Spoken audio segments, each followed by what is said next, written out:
12:30 बजे के बुलेटिन की शुरुआत करते हैं दो तस्वीरों से। पहली तस्वीर केरल की, जहां कोरोना लगातार अपने पैर पसार रहा है। मतलब केरल में कोरोना का ग्राफ बढ़ता जा रहा है। आज लगातार चौथा दिन है जब केरल में कोरोना के मामले 30,000 से ज़्यादा दर्ज हुए हैं। ईद पर छूट दी गई और उसका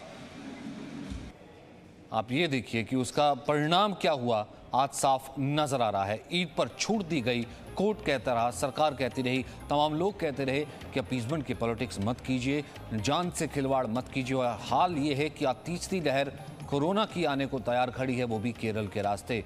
ओणम की रियायतों के बाद भी केरल में कोरोना के मामले बढ़ने लगे थे। वहीं दूसरी तस्वीर है हिमाचल प्रदेश की, जहां कोरोना का वैक्सीनेशन का नया रिकॉर्ड बना है।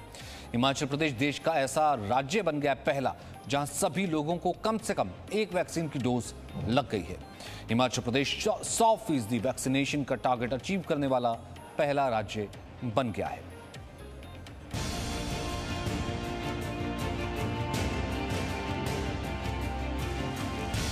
नए वेरिएंट का हॉटस्पॉट केरल।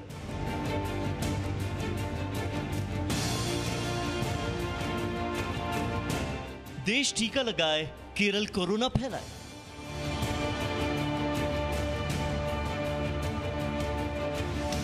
तीसरी लहर वाया केरल। कोरोना के घटते मामलों को देखते हुए देश के कई राज्यों में अनलॉक की प्रक्रिया तेज हो गई है। स्कूलों को खोलने का ऐलान किया जा रहा है। बस, ट्रेन और मेट्रो में भी भीड़ बढ़ने लगी है। लगातार बाजार खुलने की भी तस्वीरें सामने आ रही हैं। लेकिन देश का एक राज्य ऐसा है जहां कोरोना कम होने की बजाय अब भी लगातार बढ़ रहा है। वही राज्य जहां भारत का पहला कोरोना का मामला सामने आया था। वही राज्य जिसने कोरोना के बढ़ते ग्राफ के बाद भी ईद पर छूट दी थी। और वही राज्य जहां कोरोना के खतरे के बावजूद ओणम पर रियायतें दी गई।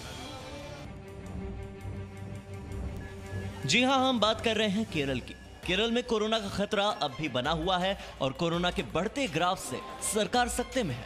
कोरोना का खतरा मंडराने से देश के अन्य राज्यों की चिंता भी बढ़ गई है, क्योंकि इस बार कोरोना केरल में बेकाबू हो चला है। पिछले 4 दिनों से रोज 30,000 से ज्यादा केस सामने आ रहे हैं। कोरोना को लेकर सावधानियां तो बढ़ती ही जा रही हैं, लेकिन केरल में कोरोना थमने का नाम नहीं ले रहा। स्थिति खराब होते देख अब मुख्यमंत्री पिनरई विजयन ने अगले हफ्ते से राज्य में नाइट कर्फ्यू लगाने का ऐलान किया है। केरल सरकार ने घोषणा की कि राज्य में कोविड-19 महामारी के प्रसार को रोकने के लिए अगले हफ्ते से रात में कर्फ्यू लागू किया जाएगा। मुख्यमंत्री पिनरई विजयन की अध्यक्षता में एक समीक्षा बैठक हुई और इस समीक्षा बैठक में अगले सप्ताह से केरल में रात 10 बजे से सुबह 6 बजे तक कर्फ्यू लगाने का फैसला लिया गया। चलिए अब आपको केरल में लिए गए इस फैसले के पीछे का कारण समझाते हैं। केरल में पिछले 5 दिनों का आंकड़ा देखें तो बढ़ते कोरोना की वजह से अमेरिका के बाद भारत दूसरा ऐसा देश है जहां कोरोना के मामले सबसे ज्यादा हैं और इसकी वजह केरल राज्य है। शनिवार को यानी कि 28 अगस्त को देश में कोरोना के 46,000 से ज्यादा केस दर्ज किए गए थे और इनमें से 31,265 मामले सिर्फ केरल से थे, जो कि कुल मामलों का करीब 66.86% है। वहीं 27 अगस्त यानी शुक्रवार को जहां भारत में 44,658 केस सामने आए थे, तो उनमें से केरल के मामले 32,000 के आसपास थे, जो कि देश के कुल मामलों के 73% से भी ज्यादा रहे। 26 अगस्त की बात करें तो केरल में कोरोना के केस 30,000 के पार हो गए थे, जो देश के कुल मामलों का करीब 67% था। 25 अगस्त को केरल में 31,000 से ज्यादा के कोरोना केस दर्ज किए गए, जो देश के कुल मामलों का 68% हिस्सा था। और बात करें 24 अगस्त की तो उस दिन भी केरल में कोरोना के 24,296 मामले सामने आए थे, जो देश के कुल मामलों का 64% थे। इन आंकड़ों से यह समझा जा सकता है कि महज 5 दिन में केरल के अंदर कोरोना के करीब 1.5 लाख केस सामने आ चुके हैं। देश भर में कोरोना के करीब 3,60,000 एक्टिव मरीज हैं और अकेले केरल में ही इसके 55% मामले हैं। बीते 5 दिनों में ही केरल में 50,000 एक्टिव मरीज और बढ़ गए और इस दौरान राज्य में 1,49,814 एक्टिव मरीज आ गए।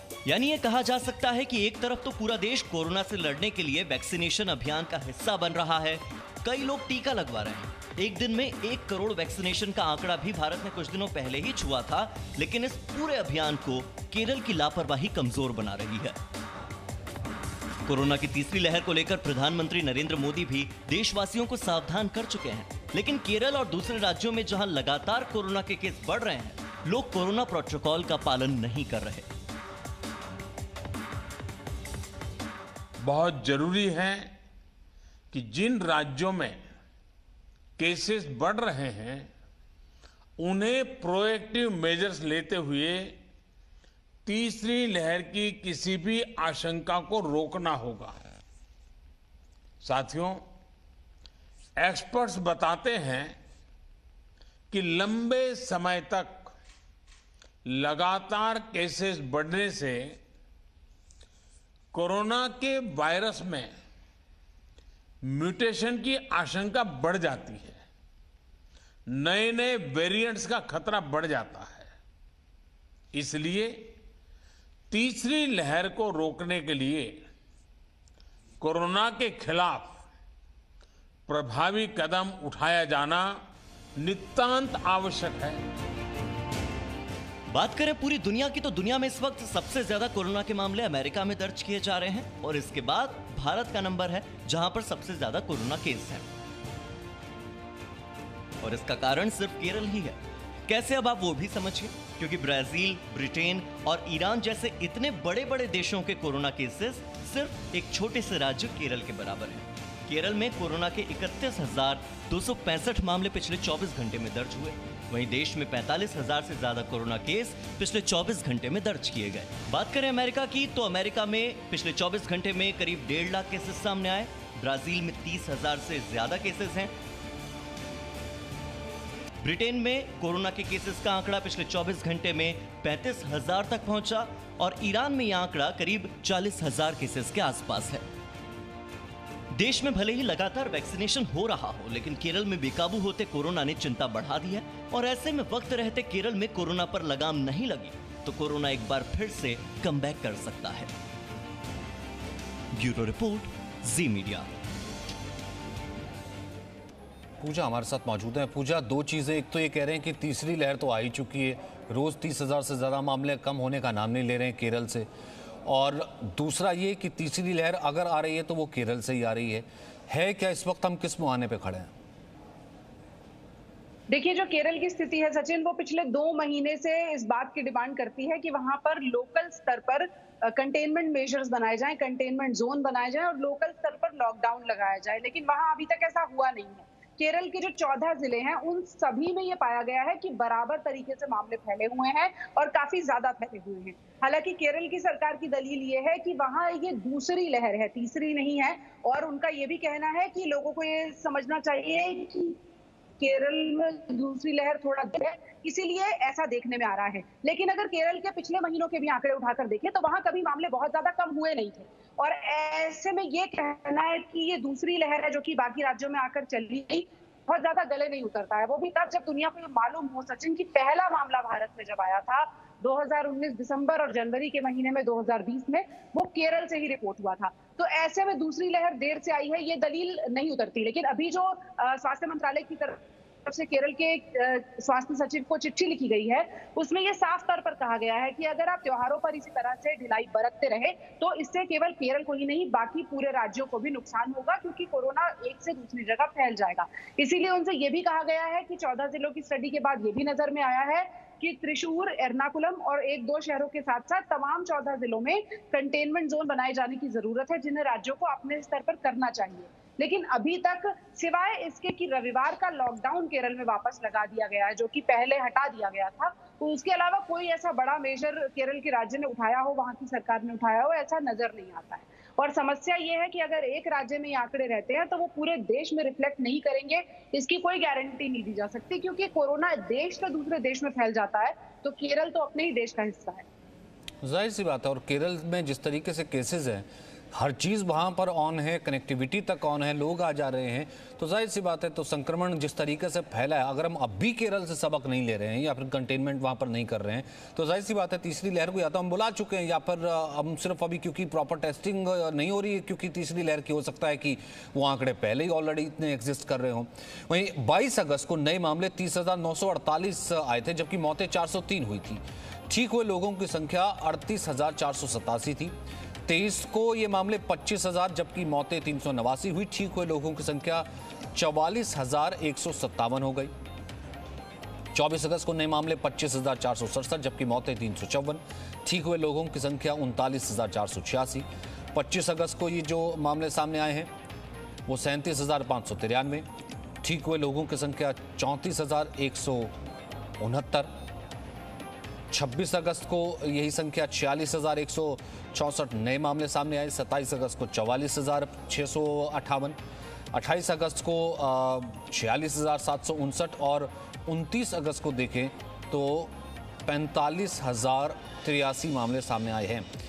पूजा 45,000 46,000 के एवरेज के करीब तो हम बने हुए हैं और इसमें सबसे बड़ा कंट्रीब्यूशन तो कहीं ना कहीं केरल का ही। 30,000 के करीब तो केरल के मामले सामने आ रहे हैं और एक वो वक्त भी था कि 38,000 मामले आए थे, अकेले केरल के 31,000 30,000 मामले थे।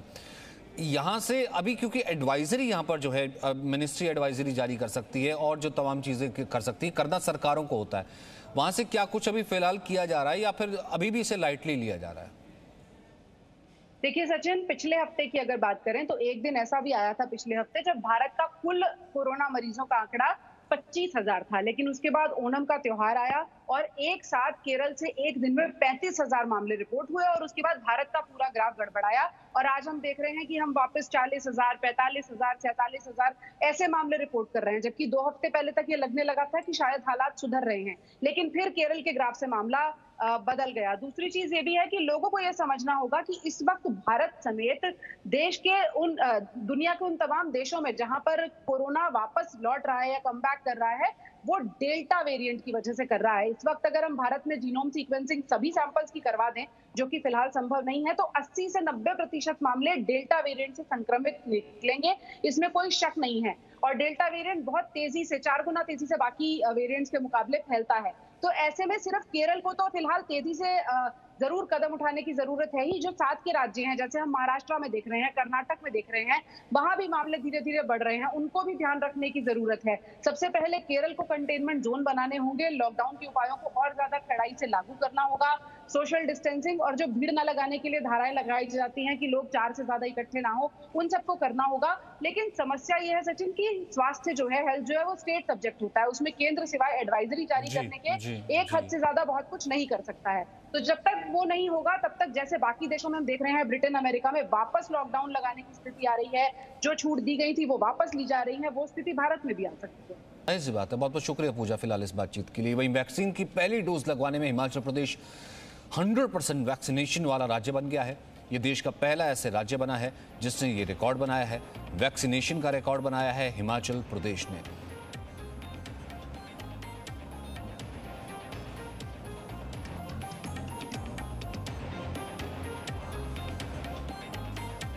तो संदीप इस वक्त हमारे साथ इसी खबर पर मौजूद है। संदीप, इतने दूर सुदूर इलाके जहां पर पहुंचना मुश्किल होता है, टेम्परेचर कुछ होता है और ऐसे में हिमाचल में एक आदमी को पहली डोज लगे, रिमार्केबल है। कैसे ये संभव हो पाया और कैसे आपने पूरा सिस्टम ये जो है वर्क करते देखा है?